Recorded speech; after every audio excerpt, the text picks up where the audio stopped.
My parents wanted me to drop out of college to fund my siblings' education. I refused and got disowned. Now they want me back after I landed a university job. I'm Maya, 20F, and I feel like I'm drowning in a sea of expectations and disappointment. My family situation has become unbearable, and I don't know how to escape it. I'm the middle child of 3 siblings.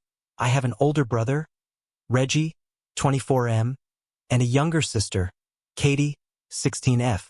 Growing up in our suburban home, I always felt like the odd one out in my family. My parents, especially my mom, seemed to have this perfect vision of what their children should be like. My dad, a successful lawyer, and my mom, a former beauty queen turned real estate agent, had high expectations for all of us. But somehow, those expectations never seemed to align with who I was.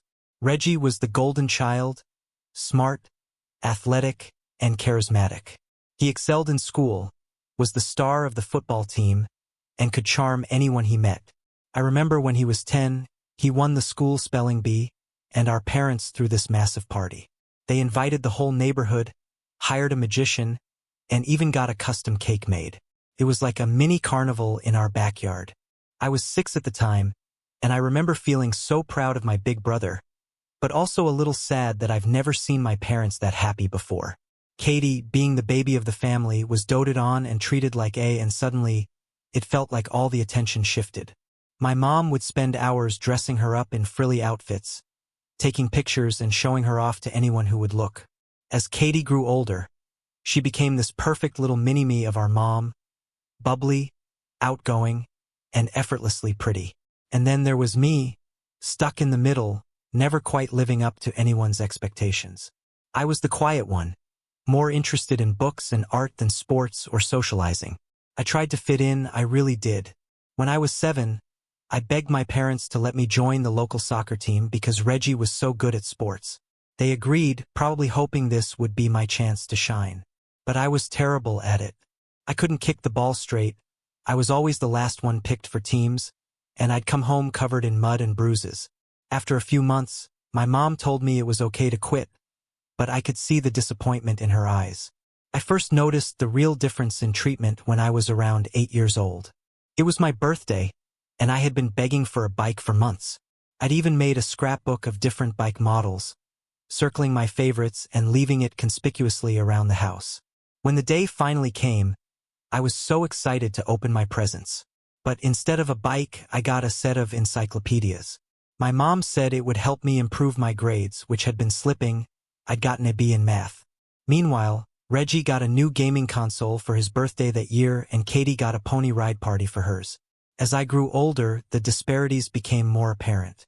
My parents attended every single one of Reggie's football games but rarely showed up for my choir performances. I remember my first solo in the school musical when I was 12. I was so nervous, but also excited. I practiced for weeks, and I really thought I'd nailed it. But when I looked out into the audience, my parents' seats were empty. They showed up just as the curtain was closing, full of apologies about traffic and Katie's dance recital running late. I pretended it was okay, but inside, I was crushed. They threw elaborate parties for Katie's achievements but forgot to congratulate me when I won the school art competition. When I was 14, my art teacher entered one of my paintings in a countywide contest. To my surprise, I won first place. The local newspaper even did a small write-up about it. I was over the moon and couldn't wait to show my parents. But when I got home, waving the newspaper, my mom was busy helping Katie prepare for her beauty pageant, and my dad was on an important call. They glanced at the article, said "That's nice, honey," and went back to what they were doing. It was like I was invisible in my own home. One incident that really stands out happened when I was 15. Our family was on a camping trip, something Reggie had been pushing for because he wanted to show off his Boy Scout skills. I was actually excited about it, thinking maybe this would be a chance for us all to bond. On the second day, we decided to go hiking. Reggie was leading the way, showing off his orienteering skills, while Katie complained about being tired and got piggyback rides from our dad. I was struggling to keep up, my asthma acting up in the high altitude. I'd had asthma since I was little, but my parents often forgot about it, as if ignoring it would make it go away. When I asked if we could slow down, My mom snapped at me, saying I should have stayed at the campsite if I couldn't handle it.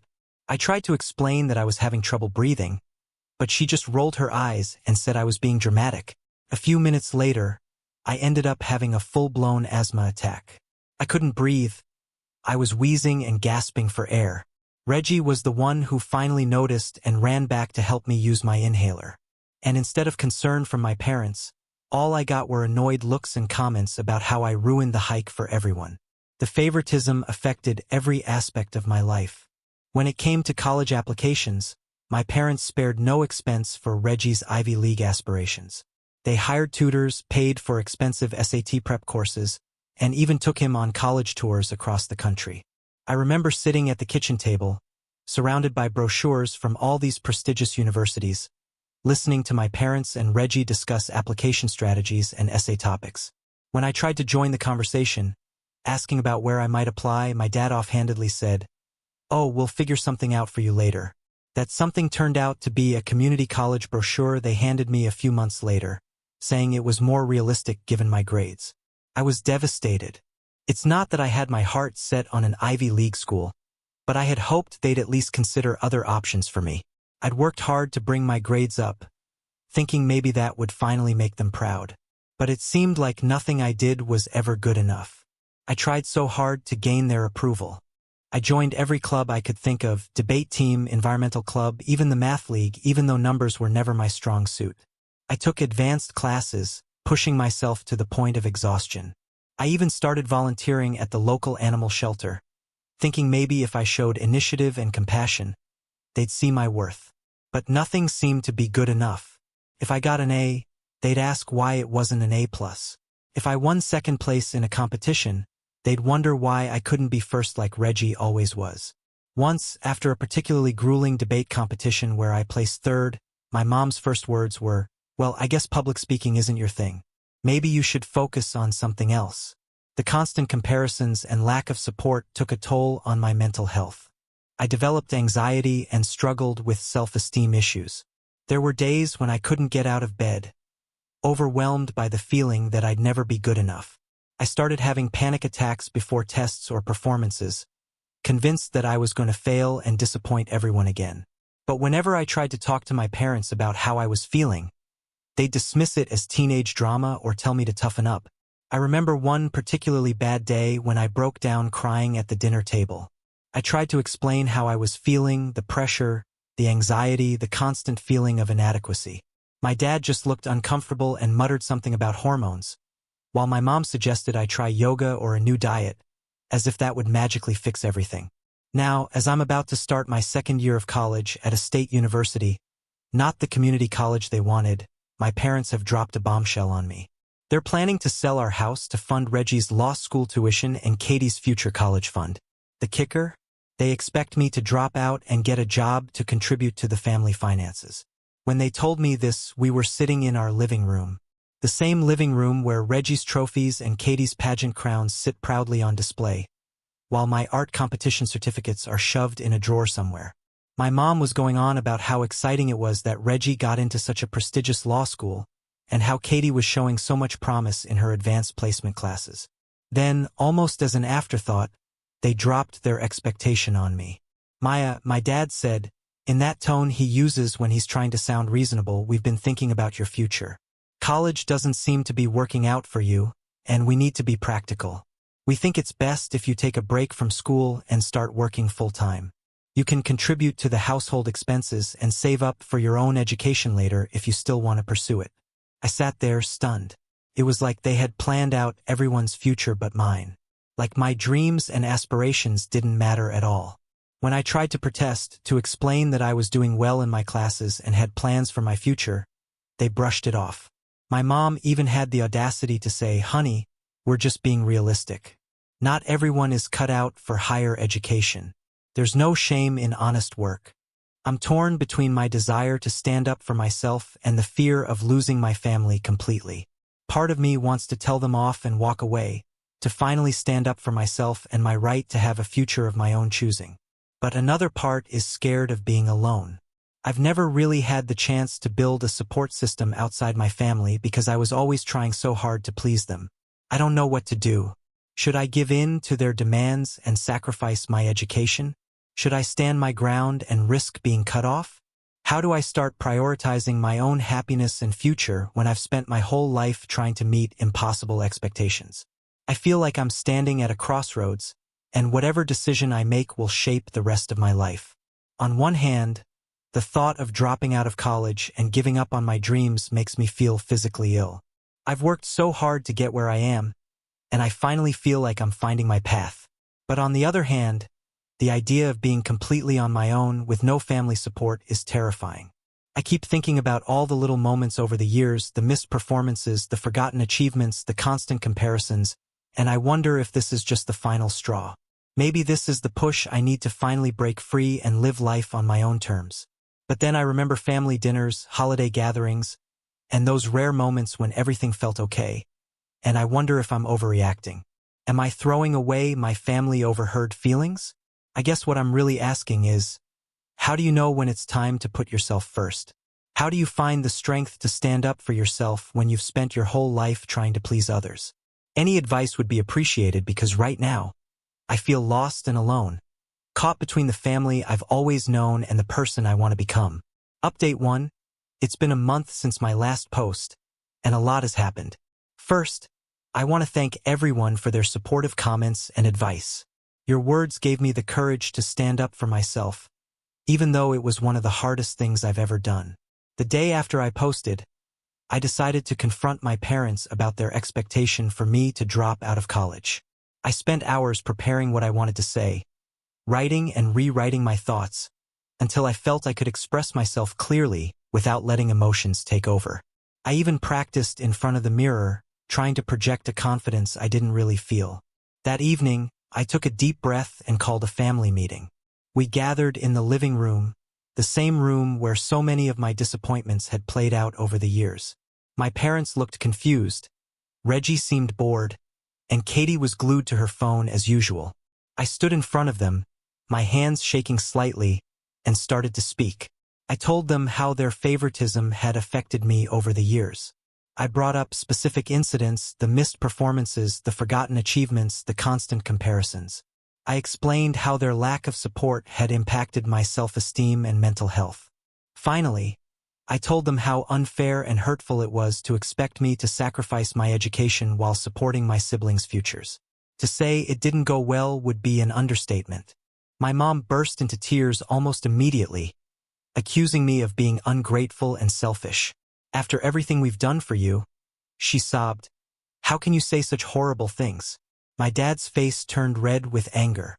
He yelled about how I was tearing the family apart with my ridiculous accusations and that I was just jealous of my siblings' success. Reggie sat there in uncomfortable silence, looking anywhere but at me. I caught his eye for a moment, silently pleading for support, but he quickly looked away. Katie, on the other hand, seemed to come alive with indignation. She stormed out of the room, slamming the door behind her and shouting about how I was ruining everything. The argument escalated quickly. My parents brought up every perceived failure and disappointment I'd ever caused them. They talked about how I'd never lived up to my potential, how I'd always been difficult and oversensitive. They said I was jealous of my siblings' success and that I should be thankful they even allowed me to go to college in the first place. When I tried to explain how their behavior had hurt me, they dismissed it as oversensitivity. My dad even said, if you spend half as much time trying to improve yourself as you do feeling sorry for yourself, maybe you'd have something to show for it. That comment stung more than I wanted to admit. The breaking point came when my mom, tears streaming down her face, said, if you can't appreciate the sacrifices we've made for you, maybe you shouldn't be part of this family anymore. Those words hit me like a ton of bricks. I'd always feared that their love was conditional, but hearing it stated so bluntly was devastating. I realized at that moment that nothing I could say would make them understand or change. So, I made a decision that terrified me but also felt incredibly liberating. I told them I would not be dropping out of college, and if that meant I was no longer welcome in the family, then so be it. The look of shock on their faces was almost comical. They clearly hadn't expected me to stand up to them. For a moment, there was complete silence in the room. Then my dad started yelling again, telling me to go to my room and think about what I'd done. But I didn't go to my room. Instead, I went to the garage and got out my old suitcase, the one we used for family vacations when I was little. I started packing right then and there, grabbing essential clothes and personal items. My parents followed me, alternating between angry demands and tearful pleas, but I tuned them out. It was like a switch had flipped inside me, and I was operating on autopilot. I spent the next few days in a daze, alternating between panic and a strange sense of relief. I couch-surfed at a friend's house while I figured out my next steps. I reached out to my academic advisor at university and explained my situation. She was incredibly supportive and helped me apply for additional financial aid and on-campus housing. It was a crash course in adulting. Suddenly I had to think about things like budgets, meal plans, and health insurance. I also contacted my Aunt Sarah, my mom's sister, who I've always been close to despite living in a state. Aunt Sarah was the black sheep of the family. She'd chosen to be an artist rather than pursuing a respectable career, which had always made her a bit of an outsider. When I told her what happened, she was furious with my parents. She offered to help me out financially until I could get on my feet and even said I could come live with her during breaks if I needed to. Hearing her support meant more to me than I could express. The next week was a whirlwind of activity. I packed up the rest of my belongings, said goodbye to the few friends I had in my hometown, and prepared to leave. My parents barely spoke to me during this time, treating me like a stranger in my own home. The silence was almost worse than the yelling. Reggie tried to mediate, suggesting family therapy, but I knew it was too late for that. He seemed genuinely confused by the whole situation, as if he'd never noticed the disparities in how we were treated. Part of me was angry at him for his obliviousness, but another part understood that it's hard to see privilege when you're the one benefiting from it. Katie, surprisingly, hugged me before I left and whispered, "I'm sorry." It was the first time I felt any real connection with her. For a moment, I saw past the perfect princess facade to the scared kid underneath, and I felt a pang of regret for leaving her behind. But I knew I had to do this for myself. As I write this update, I'm sitting in my new dorm room. It's small and a bit cramped, with cinder-block walls and a roommate I'm still getting to know. But despite the cramped quarters and institutional feel, it feels like freedom. I can decorate how I want, study what interests me, and make decisions without constant criticism or comparison. I'm scared about the future, how I'll manage financially, how I'll cope with being essentially cut off from my family. There are moments when the enormity of what I've done hits me, and I feel overwhelmed. Yesterday, I had a minor breakdown in the communal bathroom, crying in a shower stall because I couldn't figure out how to do laundry properly. Just the little things that catch me off guard sometimes. But I'm also excited about the possibility of building a life on my own terms. I've already joined a support group for students from difficult family backgrounds, and it's comforting to know I'm not alone in my struggles. I'm looking into part-time job opportunities on campus. The library is hiring, and I've always loved being around books. My classes start next week, and for the first time, I'm genuinely excited about my studies. I've signed up for an intro to psychology course that sounds fascinating, and an art history elective that I would never have dared to take if I was still under my parents' thumb. It's going to be hard, I know that. There will be days when I question my decision, when I miss the comfort and familiarity of home despite all its problems. But for the first time in my life, I feel like I'm in control of my own story. To everyone who encouraged me to stand up for myself, thank you. Your support gave me the strength to take this leap. I don't know what the future holds, but I know I made the right decision for myself. I'll keep you updated on how things go. Update 2. It's been 6 months since my last update, and life has certainly taken some unexpected turns. I want to thank everyone again for their continued support and kind messages. They've been a lifeline during some pretty tough times. Adjusting to my new independent life hasn't been easy, but it's been incredibly rewarding. I've had to learn how to budget, cook for myself, and balance work and studies. The first month was particularly challenging. I burned more meals than I cared to admit and had a minor meltdown in the grocery store trying to figure out the most cost-effective way to buy toilet paper. But slowly, I'm getting the hang of it. I picked up a part-time job at the campus library, which helps with expenses and has the added bonus of quiet study time during slow shifts. My coworkers have become a sort of surrogate family. We have potluck dinners once a month, and they've been incredibly patient in teaching me adult skills like how to write a check or use a real coffee maker. My Aunt Sarah has been amazing throughout this whole process. She checks in on me regularly and even surprised me with a care package full of home-cooked meals and necessities last month. It included some of her homemade apple pie, a family recipe that always reminds me of happier times during childhood holidays.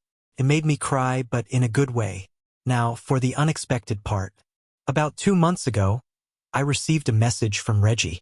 He wanted to meet up and talk. I was hesitant at first, memories of his silence during our family confrontation still fresh in my mind. But curiosity got the better of me, and I agreed to meet him for coffee at a neutral location, a little cafe halfway between my campus and his law school. When I saw Reggie, I was struck by how different he looked. Gone was the perfectly groomed golden boy. He seemed tired, his hair a bit messy, his clothes wrinkled. To my surprise, Reggie apologized. He admitted that he had always known about the favoritism but had been too selfish and comfortable in his position to say anything. Seeing me stand up to our parents had made him realize how wrong the whole situation was. As we talked, Reggie opened up about the pressure he'd been under his whole life. How he'd never really wanted to be a lawyer, but felt trapped by our parents' expectations. He told me he was proud of me for having the courage to break away, something he wished he'd done years ago. But here's where it gets really interesting. Reggie revealed that he had decided not to go to law school. Apparently, it had never been his dream, just our parents' expectation. He had been too afraid to disappoint them, but my actions had inspired him to pursue his real passion, teaching. He's now enrolled in an education program and seems genuinely happy for the first time in years. We talked for hours that day, really connecting as siblings for perhaps the first time in our lives. It was strange and wonderful to see my brother as a real person, with fears and dreams of his own, rather than the perfect ideal I'd always measured myself against. As for Katie, Reggie told me she's been asking about me a lot. She's starting to see our parents' behavior for what it is and is struggling with her own identity separate from their expectations. I've since had a few video calls with her, and while our relationship is still a bit awkward, we're slowly building a connection. It's strange to realize that in many ways, she's going through the same struggles I did, just a few years later. My parents, on the other hand, remain stubborn in their stance. They try to guilt me into coming back home through messages from extended family members, but I've stood my ground. It hurts, but I'm learning to accept that I may never have the relationship with them that I'd always hoped for. There are days when this realization hits me hard, and I allow myself to grieve for the family I wish we could have been. On a positive note, I've discovered a passion for psychology through one of my elective courses. A professor, Dr. Martinez, has become something of a mentor to me. She's encouraged me to share my experiences in class discussions, helping me see how my personal struggles connect to broader psychological concepts.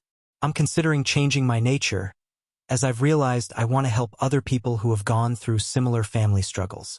It feels like I've finally found a purpose that's truly my own. There have been tough days where I question my decisions, where I miss the comfort of home despite all its problems. Sometimes I find myself staring at old family photos, wondering if I made the right choice. But then I remember how it felt to live under constant criticism and comparison, and I know I've made the right choice. I'm nervous but excited about what the future holds. For the first time in my life, I'm defining success on my own terms, and it feels incredible. There's still a long road ahead, but I'm ready to face it, one day at a time. So much has changed, and I wanted to share one final update with all of you who have supported me through this journey. I'm happy to report that I'm thriving in my new life. I've officially changed my major to psychology with a minor in social work. My grades have improved significantly now that I'm studying something I'm passionate about, and I've even made the dean's list last semester. It's amazing how much easier it is to focus and excel when you're not constantly worried about measuring up to impossible standards. My relationship with Reggie has grown stronger. We meet up regularly for coffee or study sessions, and it's like getting to know my brother for the first time. He's much more relaxed and genuine now that he's pursuing his own path. He'll be student teaching next semester, and I couldn't be prouder of him. Watching him work with kids during his practicum, I can see how much this career suits him. It's like he's finally found his place in the world. Katie and I have also been rebuilding our relationship. She's applying to colleges now and has confided in me about her struggles with our parents' expectations. I've been able to offer her advice and support, which has brought us closer. It's bittersweet to see her going through some of the same struggles I did, but I'm glad I can be there for her in the way no one was for me. Last week, she called me in tears because she'd gotten a B on a test and was terrified of our parents' reaction. It was a stark reminder of the environment I left behind. As for my parents, there's been a small development. My mom reached out to me last month. The conversation was awkward and tense, but it was a start. She didn't apologize, but she did ask about my studies and seemed genuinely interested in my life. We're far from reconciliation, but it's a tiny step in the right direction. I'm trying to approach this with cautious optimism, remembering the advice my therapist gave me about setting boundaries and managing expectations. The biggest news, however, is something I never expected. Remember the support group I joined for students from difficult family backgrounds? Well, I've become quite involved in it over the past year. Recently, I was approached by the university's counseling center. They want me to help develop a peer support program for students struggling with family issues. It's a paid position that will look great on my resume and aligns perfectly with my career goals. This opportunity feels like validation of everything I've been through. The pain and struggles I experienced are being transformed into something positive that can help others. It's incredibly healing. I've already started brainstorming ideas for the program, drawing from my own experiences and the stories I've heard from others in the support group. I won't pretend everything is perfect. I still have days where I struggle with self-doubt and the emotional scars from years of being the less favored child. But I'm in therapy now, working through these issues, and I'm proud of the progress I've made. I'm learning to recognize my own worth, independent of anyone else's validation. To anyone out there who might be in a similar situation to where I was a year ago, I want you to know that it gets better. Standing up for yourself is scary, but it's worth it. You are worthy of love, respect, and a chance to pursue your own dreams. It won't be easy, and there will be days when you question everything, but keep pushing forward. You're stronger than you know. Thank you all again for your support throughout this journey. Your kindness and encouragement have meant more to me than you could ever know. Here's to the future and all the possibilities it holds.